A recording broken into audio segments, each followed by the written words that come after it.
O câncer tem cura e a nutrição adequada é fundamental para a melhora da imunidade nesses casos. Bom dia, hoje eu vou conversar com você sobre o consumo de ovos e imunidade.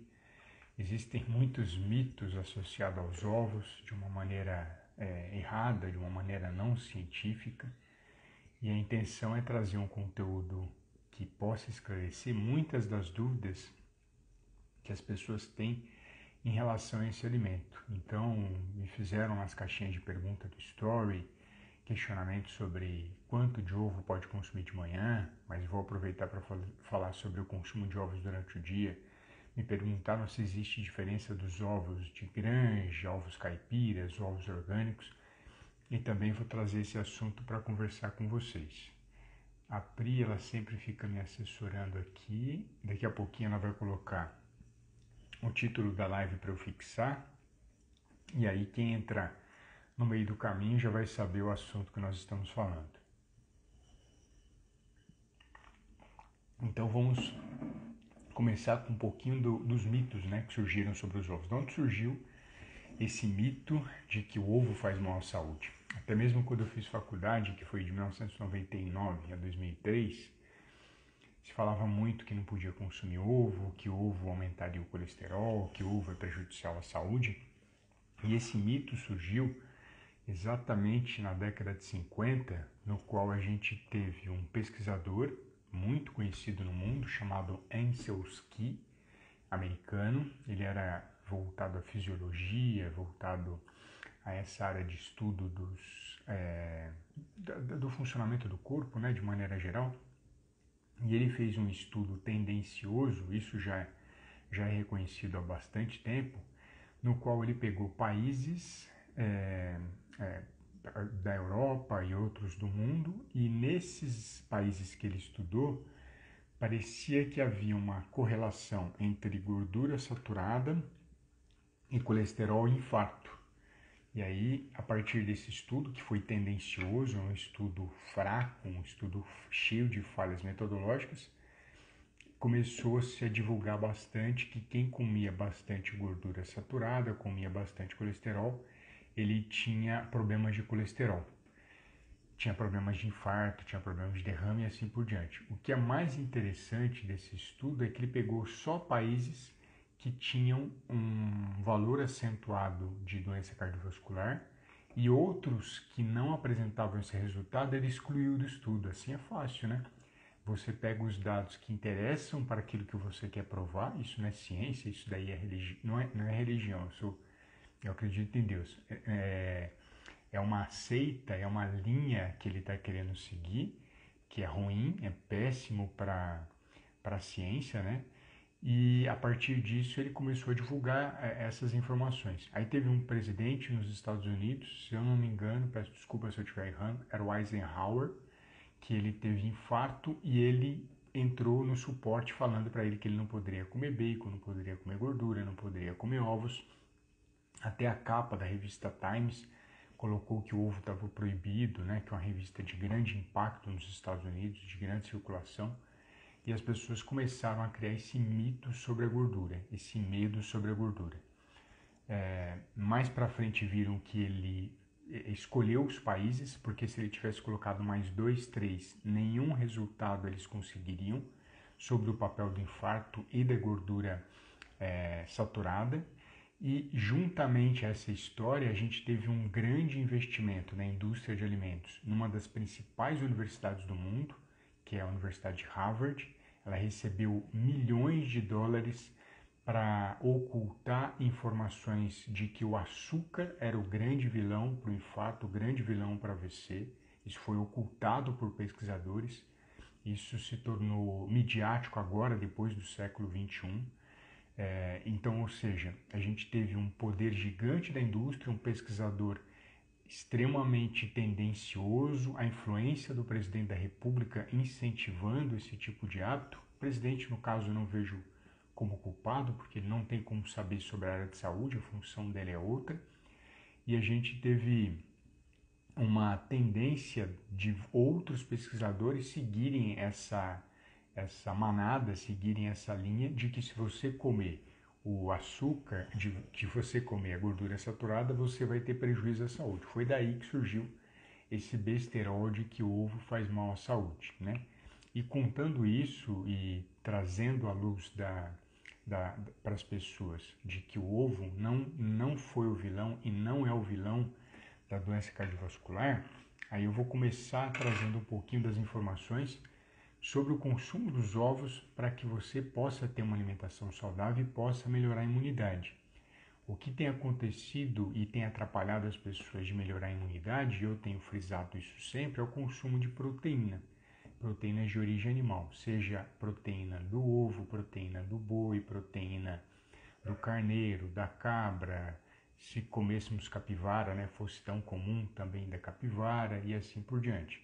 Então, o peixe, frango, não poderia deixar de citar, que são os mais comuns. Porco, né, na verdade, os mais comuns no Brasil são boi, porco, frango, peixe e ovos. Essas 5 fontes de proteína já estariam de excelente tamanho. Mas a população ainda tem medo, porque fala que a proteína causa insuficiência renal, que a proteína ela faz mal à saúde, que a gordura que está presente na carne vai causar infarto, e a gente não verifica isso no consumo da nossa população. Pelo contrário, a gente vê que quanto mais a população consome a carne, tem um hábito de incluir no almoço e no jantar, a carne mais protegida ela está contra as doenças. E quando eu falo de ovos, né, eu tenho visto isso de uma forma muito intensa e errônea. É o seguinte, infelizmente a gente está passando por uma pandemia, o mundo inteiro sabe disso, não é só o Brasil, e as pessoas, para evitarem o coronavírus, o que eles fazem com os ovos? E tem até vídeo na internet divulgando essa besteira. Ele pega o ovo, coloca dentro de uma vasilha com água e com água sanitária. E aí, isso faz com que o ovo perca a porosidade dele, permita a entrada de bactérias e permita que esse ovo fungue mais rápido, tenha a presença de fungos. É contraindicado você colocar ovo na água com água sanitária, é contraindicado. Isso não é a maneira correta de você higienizar um ovo, não se faz isso. Você diminui a qualidade, o tempo de vida desse ovo. Normalmente, quando você compra ovos no supermercado, tem a data de validade. Essa validade, se guardado na geladeira, de acordo com o próprio fabricante, ele dura 30 dias. Se guardado fora da geladeira, metade do tempo praticamente, então seria 15 dias. Dessa maneira, se você pega esse ovo que você comprou no supermercado e coloca nele água sanitária e água, né, para diluir essa água sanitária, você reduz esse tempo e você em pouco tempo pode ir na geladeira, você vai ver que ele tem fungo, ou mesmo que não tenha o fungo, você vai perceber que esse ovo, você não vai perceber, quem vai perceber é o seu organismo, que existe uma contaminação maior por bactérias. Então a gente não faz higienização de ovo colocando ele na água e na água sanitária, isso é totalmente incorreto. Como é que o ovo... Ah, mas Alexander, e se nesse ovo alguém tiver espirrado e tiver o coronavírus nele, né?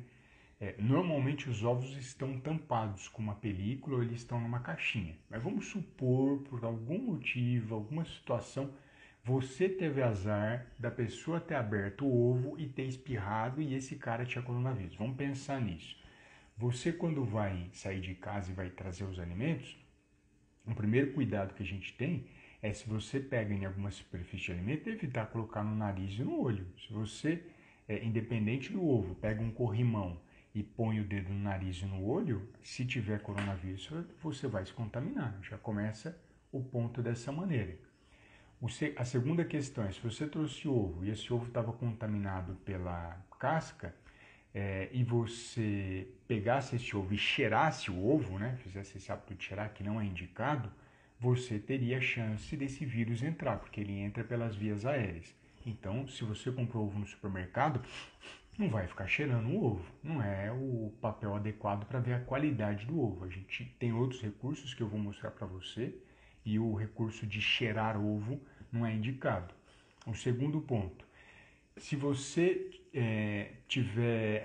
quebrou a casca do ovo para fazer um omelete, para fazer ou se não, deixa ele para fazer cozido. Mas vamos pensar no omelete, você quebrou. Na hora que você quebra ele e você submete esse ovo a calor, passou de 40 graus, você está matando o coronavírus.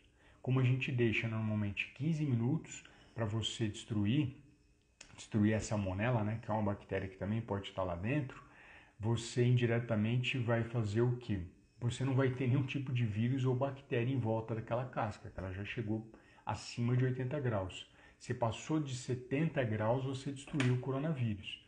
Então você, no alimento, tá? Eu estou falando da questão dos alimentos. Então, no momento que você faz isso, você não vai ter essa preocupação de que eu vou me contaminar com o coronavírus. Não, ele chegou numa altura alta, passou dos 70 graus, você vai destruir o coronavírus. Primeiro ponto. Segundo ponto, vamos supor que por algum motivo você tivesse feito um ovo com a gema mole, né, não tivesse esquentado bastante.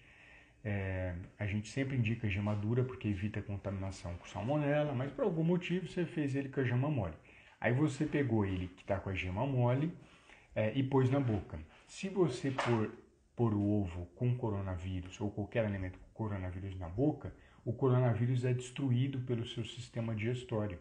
Então você não é contaminado porque pôs na boca e engoliu o alimento. Mas se você pegar o alimento que não está higienizado, aqueles que o podem fazer higienização com água sanitária, você não vai ter problema com coronavírus. E no caso do ovo, que a gente não indica cheirar, você cheirando pode ter problema com coronavírus se ele existir. Se ele for consumido cozido ali, você não vai ter esse problema. Ou mesmo que ele esteja ali e você engula o coronavírus, ele também não vai ter problema para você. Pelo menos as informações estas são até esse momento. Cada hora a gente tem uma informação nova do coronavírus, tá bom? Seria interessante guardar em pote tampado na geladeira? Então, pode ser. A pessoa pega uma Tupperware, né? Ela, por exemplo... Desculpa, falhou minha voz aqui. A vasilha do supermercado tá suja ali, você tira aquela vasilha dos ovos, que é da granja, que é do supermercado, você joga fora ela, pega uma vasilha sua higienizada e põe os ovos ali dentro e tampa. Não tem problema algum, você guarda dentro da geladeira. Ah, posso guardar na porta? Pode, mas se você for perceber, a porta é o local onde mais tem variação de temperatura. Então a qualidade desse ovo vai ficar maravilhosa se ela ficar lá dentro. Ah, mas eu não faço assim, não tem problema, só de estar na porta já é bom. Eu sempre friso que o bom não pode ser inimigo do ótimo. Outro ponto, você viu sobre a questão da higienização, que a gente falou que não é indicado de forma alguma fazer isso com ovo, seja ovo de galinha, ovo de codorna ou qualquer outro. A gente não vai usar isso como ferramenta, né, de higienização. E aí a gente entra na questão de perceber se esse ovo é saudável ou não. Como é que eu vejo se esse ovo é saudável ou não, né? Normalmente existe uma cultura de colocar o ovo dentro da água fria e ver se boia. Pode ser que dê certo isso, mas pode ser que não. Então, o ovo afundar é um sinal de que ele está fresco. O ovo boiar significa que ele já está ficando velho ou que esse ovo está estragado. Mas pode ser que ele afunde e ele ainda não seja bom. Como é que a gente percebe se o ovo ele é bom ou não para o consumo humano? É bem simples. Você pega, primeiro, consuma ovos que estão dentro da validade, esse é o passo. Consuma ovos de produtores que você tem confiança. Muitas vezes as pessoas vendem na rua ovos e quando esse ovo tem contato com o sol, você diminui a qualidade dele, né, que é o carro do ovo. Então a gente diminui muito a qualidade nesse sentido. E se você quebra esse ovo, o que tem que acontecer? Tem aquela clara que ela está firme e a gema ela está redondinha. Então isso é um sinal do frescor do ovo. Esse é o primeiro ponto. Se por acaso você quebrou o ovo e ele está com cheiro ruim, a gente já sabe que está estragado, mas se você quebrou o ovo, você vê a gema e a clara, e essa gema e a clara, a clara está aguada e a gema está chata, isso é um sinal de que a qualidade desse ovo já não está boa, ele foi mal armazenado. Dessa maneira, esse ovo, a princípio, deveria ser descartado. porque gema, a clara aguada, significa que ficou fora da temperatura durante muito tempo e isso indiretamente diminui a qualidade desse ovo para o consumo. Outro ponto que a gente pode abordar é o seguinte: as pessoas sempre perguntam sobre a composição do ovo, né? O que seria interessante, quantos eu poderia consumir, o que tem de diferença de ovo de galinha, ovo de granja e assim por diante.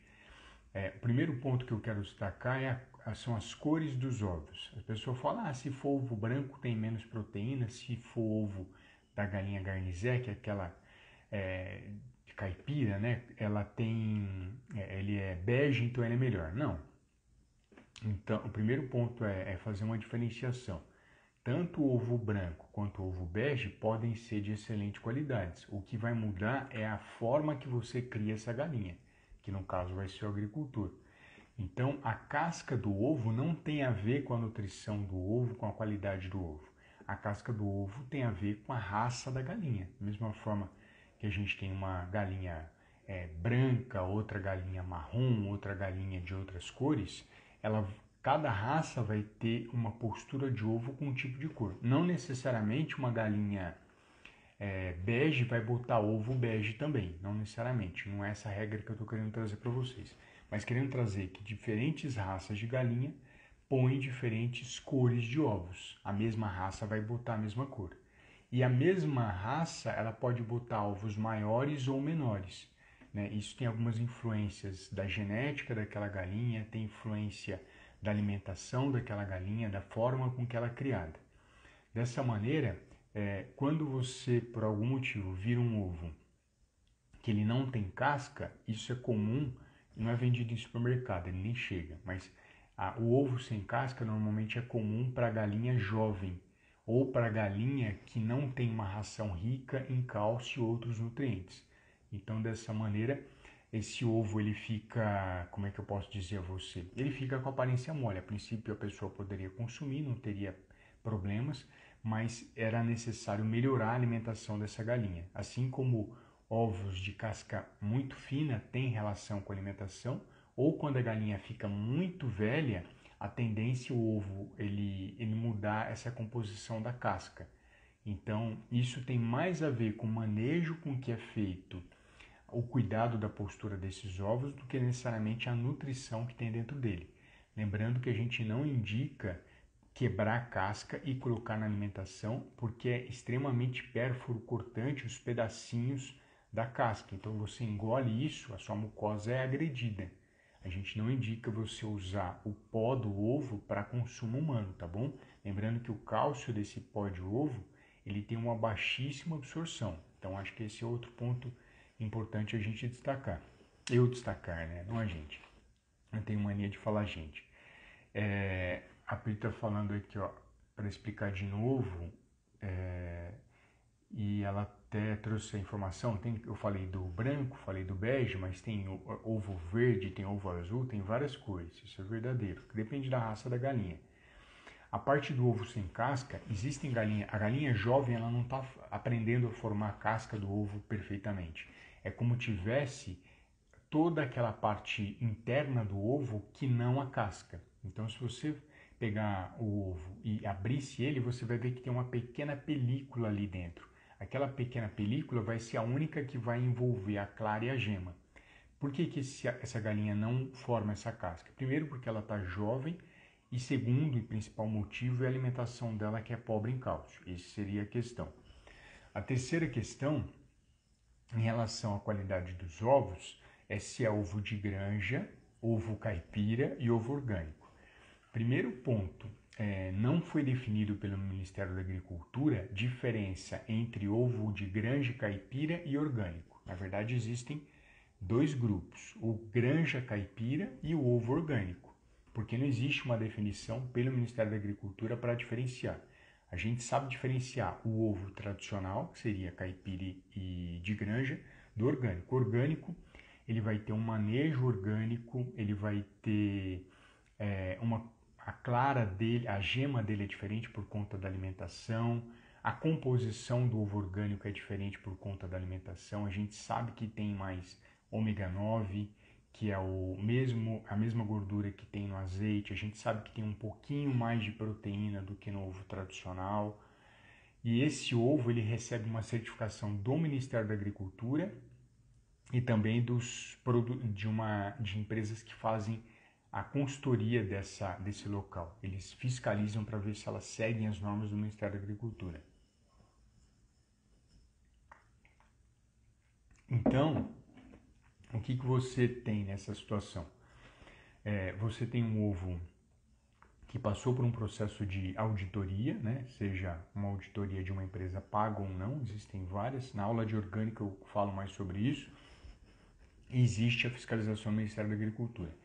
Essa galinha não pode receber, hipótese alguma, nenhum alimento transgênico ou seja, soja transgênica, milho transgênico, que são comuns, ou outro alimento transgênico que faça parte da alimentação. Ela recebe folhas. Essa galinha orgânica, normalmente, ela é criada num galinheiro que fica em uma determinada parte aberta ao céu e outra parte da granja fechada.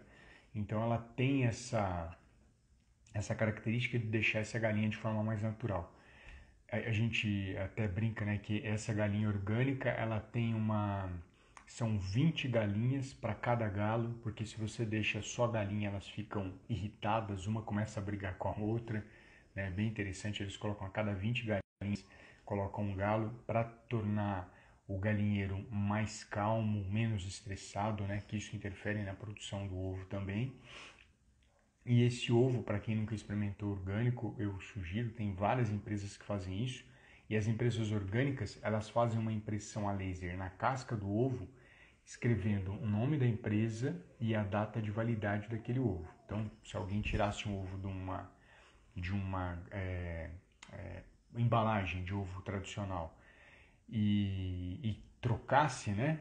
Você, se não viu a impressão a laser em cada casca, indiretamente você já teria um receio se aquele ovo realmente é orgânico ou não. Então, é uma forma que as empresas orgânicas encontraram para evitar fraude que possa acontecer dentro do supermercado ou no momento que essa pessoa saia ali da granja. Bem interessante isso. E esse laser que é colocado na casca não interfere na qualidade do ovo, que ele não entra em contato com o ovo, e aquele laser também não tem nenhum problema para você ter contato com a sua saúde, de forma alguma.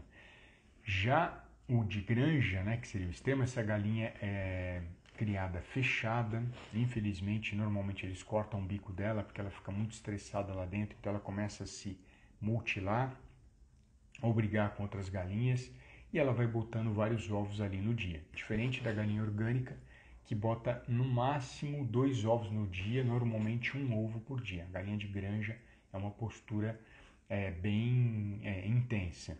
E existe a caipira, que ficaria no meio termo. O que seria essa caipira? Que não tem definição pelo Ministério da Agricultura. Ela é criada solta, num galinheiro que ela fica solta, mas ao mesmo tempo ela está confinada, ela não tem contato com o sol. Dessa maneira, ela tem uma produção alta de ovos, eles mudam um pouquinho a ração dela, né, a alimentação que está sendo oferecida, mas a composição muitas vezes fica muito próximo dessa galinha da própria granja. Então, teriam grandes diferenças da composição da caipira para a de granja. E aí me perguntaram, né, qual que é o melhor ovo? O melhor ovo é aquele que é saudável e você coloca no seu prato para comer. Porque se você tem acesso ao orgânico, ótimo, eu pessoalmente prefiro porque eu acho mais saboroso.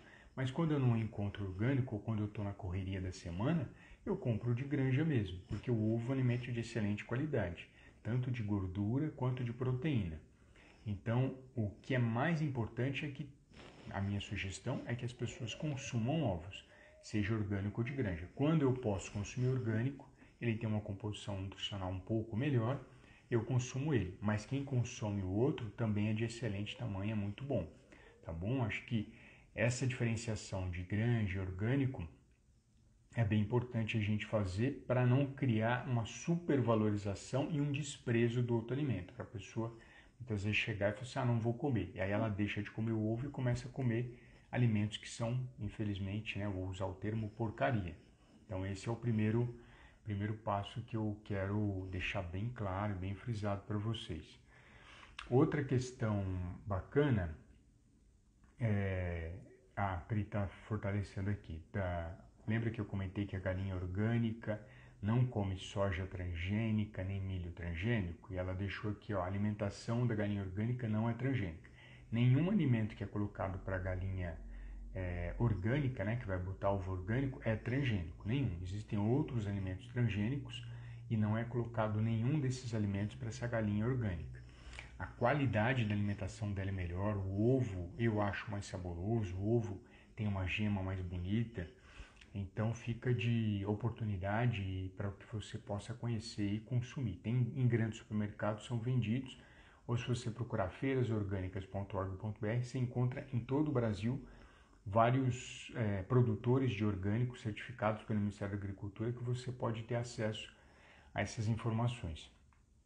E aí, voltando para a questão do consumo dos ovos, né? Então as pessoas falam, mas só posso comer um ovo que o colesterol é alto, né? O paciente com câncer também tem um colesterol, pode ter o colesterol alto. E o principal inimigo do aumento do colesterol, eu vou trazer um dos grandes nomes do INCOR, que é o Hospital do Coração, né? Em São Paulo. O INCOR é referência mundial, recebe prêmios no mundo inteiro em relação à qualidade do que tem lá dentro. E o Dr. Calil é um dos grandes nomes do INCOR.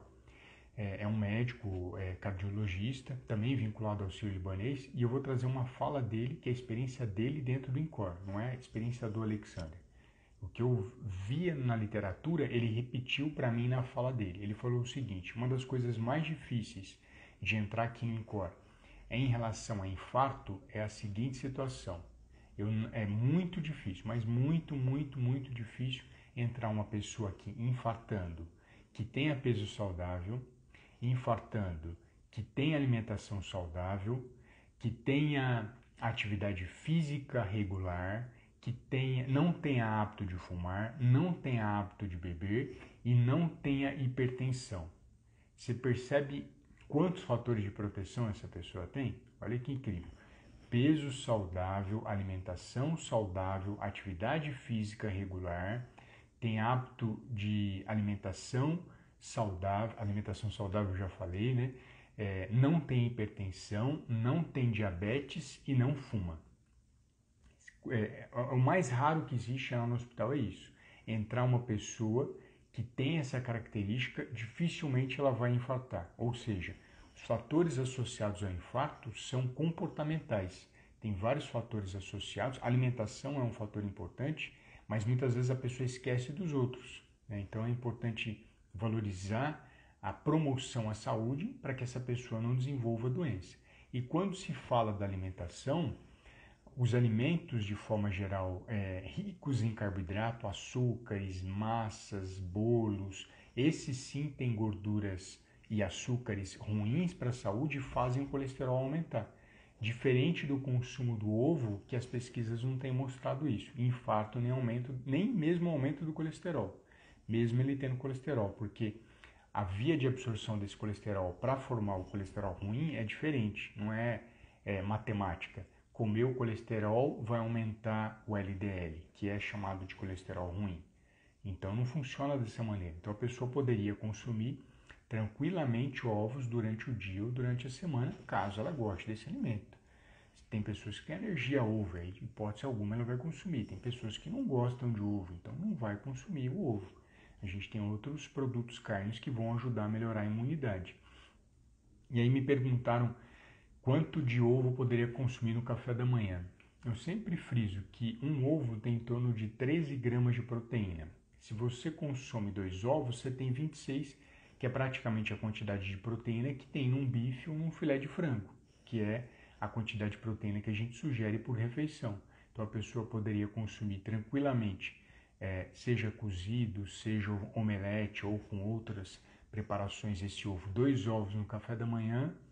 Caso ela queira consumir também no almoço, 2 ovos no almoço e 2 no jantar, isso não teria problema para o colesterol dela e para a saúde. O que traz problema, como diz o Dr. Calil, são todos esses fatores associados que realmente aí provocam infarto e provocam derrame. Se a gente controla todos esses fatores de risco ou a gente promove saúde, dificilmente essa pessoa vai ter infarto. Ah, mas eu conheci uma pessoa, Alexander, que tem todas as qualidades que você apontou, ela teve infarto. Então vai na genética, porque é grande chance de ter sido um problema genético. Quer ver exemplo disso? Jogadores de futebol que estão jogando, de repente ele põe a mão no peito, abaixa, teve um infarto fulminante. O que esse jovem teve? Ele teve um infarto fulminante por conta de um problema genético. É raro do raro do raro, mas acontece. Os grandes clubes, Série A, eles fazem um check-up gigante no coração e a gente não tem visto na Série A casos mais de infartos fulminantes. Né? Isso aconteceu no passado, que era mais fraco essa avaliação médica. Hoje a gente não vê mais, exatamente porque faz uma investigação profunda sobre a saúde do coração. Aí a gente pega essa exceção e fala, o cara era magrinho, era isso aqui, ele teve infarto. Não, você está pegando a exceção. Da mesma forma que pega a exceção que conhece alguém que tem mais de 100 anos e fuma e não morreu de câncer no pulmão. Existe. O nosso querido Oscar Niemeyer não teve nem bronquite, fumava. Só que isso não significa que o cigarro ele é saudável e você vai fumar e não vai ter câncer. Né? Então a gente precisa tomar muito cuidado com a exceção, porque ela pode levar a gente ao precipício, ao suicídio, à destruição. Então, falando um pouquinho desse consumo dos ovos, né, que a gente falou do almoço, falou do jantar, falou do café da manhã, né, eu, Alexander, normalmente consumo 2 ovos no dia, o restante eu consumo outros alimentos, consumo carnes, consumo castanhas, consumo leite, que também tem proteína, castanhas também tem proteína, mas a proteína animal é de melhor qualidade para a imunidade, né? O leite tem a proteína boa para a imunidade, o ovo, as carnes têm proteína boa para a imunidade, eu faço o equilíbrio dessa forma. Já fiz omeletes, até tiro fotos e publico, normalmente 4 ovos, omelete com 4 ovos, não tem problema nesse sentido, pode ficar tranquilo, né? Sempre respeitando as orientações do seu médico ou nutricionista que esteja cuidando de você, isso é importante. Aqui não tem intenção de fazer nenhum tipo de orientação específica, mas de trazer um olhar consciente e uma mente mais lúcida para conversar com o seu médico ou com o seu nutricionista. Esse é o papel aqui das lives que eu tenho feito. E outro ponto interessante é da composição dos ovos. A pessoa fala, e se eu comesse, por exemplo, ovo de codorna? Quantos ovos de codorna equivalem a um ovo de galinha? Olha que bacana. Se você consumir um ovo de galinha, equivale a 5 ovos de codorna. Então você teria praticamente a mesma quantidade de proteína para os 2 ovos. O que mudaria é a quantidade de gordura do azeite, gordura monoinsaturada, né? Que é a gordura que está presente mais no ovo de codorna, 3 vezes mais do que no ovo de galinha. Olha que interessante, e eu estou falando do normal, não estou falando de orgânico não. Se você tem o consumo de ovo de codorna, você ingere 3 vezes mais gordura monoinsaturada, que é boa para a saúde, boa para o paciente com câncer, do que se você comesse o ovo tradicional. Se você comesse 2 ovos, seriam 10 ovos de codorna. Como é que eu posso fazer esse ovo, Alexandre? Pode fazer um omelete, pode fazer ele cozido. Os dois vão fornecer uma qualidade de alimento, uma qualidade de proteína interessante para a sua saúde, interessante para o seu dia a dia e, em especial, interessante para a sua imunidade. A gente precisa melhorar a imunidade. Pacientes que entram em quimioterapia, se tiverem alimentação ruim, a imunidade cai e esse paciente pode ser proibido de fazer a quimioterapia. Pacientes diabéticos, que muitos têm câncer e têm diabetes. Se esse diabetes estiver descontrolado, ele também vai ser proibido de fazer a quimioterapia, porque ele acaba desenvolvendo uma imunidade baixa. A gente tem verificado isso cada dia mais. Quanto maior a glicemia, menor a imunidade. Ou seja, muitas vezes a pessoa dá preferência para ficar comendo pães e farináceos no café da manhã, sendo que ele poderia comer um omelete com uma fruta. A fruta não faz mal para o diabético? Não, se você comer na quantidade certa, que seria sugerindo, tá bom? Você pega qualquer fruta e pica ela e coloca dentro de uma xícara de chá, teria uma porção interessante de fruta para esse diabético. Agora, se ele consome o pão, esse açúcar entra muito rápido no sangue dele e pode alterar a glicemia. Se ele consome bolacha, entra mais rápido ainda. Se ele consome waffle, se ele consome bolacha de água e sal, entra muito rápido. A fruta, por ela ter fibra, ela protege a entrada do açúcar no sangue e ela tem outros nutrientes também que são saudáveis para esse paciente. Então a gente precisa falar bastante disso e precisa fortalecer bastante isso. Neves, você perguntou, gostaria de saber se você é médico ortomolecular. Não, eu sou nutricionista e eu atendo pacientes com câncer. E nesse espaço eu tenho divulgado informações, Neves, para que os pacientes tirem o desespero do câncer, porque eu já fui diagnosticado com câncer, um câncer de origem genética, que a medicina não encontrou a cura ainda, mas eu encontrei caminhos através da medicina e através da nutrição para viver mais e melhor. E tenho ajudado pacientes a passarem por essa prova de resistência, que é a quimioterapia, cirurgia e radioterapia, com uma alimentação saudável para melhora da imunidade, tá bom? Então, o que eu gostaria de trazer para vocês são essas informações, né? Eu espero que elas sejam úteis para o seu dia a dia, elas possam colaborar para a melhora do seu hábito alimentar. E se vocês quiserem fazer alguma pergunta para mim, é só mandar no direct ou na caixinha do story. Eu sempre tenho colocado essas informações. E amanhã eu volto aqui às 6 horas da manhã para falar do Dia Mundial do Câncer. 4 de fevereiro é Dia Mundial do Câncer. E como a gente aborda a imunidade, eu vou falar de vitamina C, que é uma das primeiras vitaminas que a gente identificou como melhora da imunidade. E aí eu vou abordar com vocês, a gente vai discutir, poxa, a vitamina C é bom? Não é bom? Tomar comprimido de 1 grama, 500 miligramas, ajuda para a imunidade? Não ajuda? Né? E assim por diante. A Pri trouxe uma pergunta aqui em relação ao cozimento da gema, pode ser mole? Pri, eu pessoalmente não indico gema mole, porque a gente garante com gema dura que não tem salmonela. Alexander, o que é salmonela? Uma bactéria que pode levar a pessoa à morte. Ela causa intoxicação alimentar, diarreia e vômito em jato. Então, como o paciente com câncer já está debilitado, eu pessoalmente sugiro que a gema esteja dura. Ah, mas tal pessoa da minha família faz gema mole. Ele não teve nada. É a mesma história do cigarro. Não é porque uma pessoa fumou e não teve câncer que ela não possa desenvolver esse problema.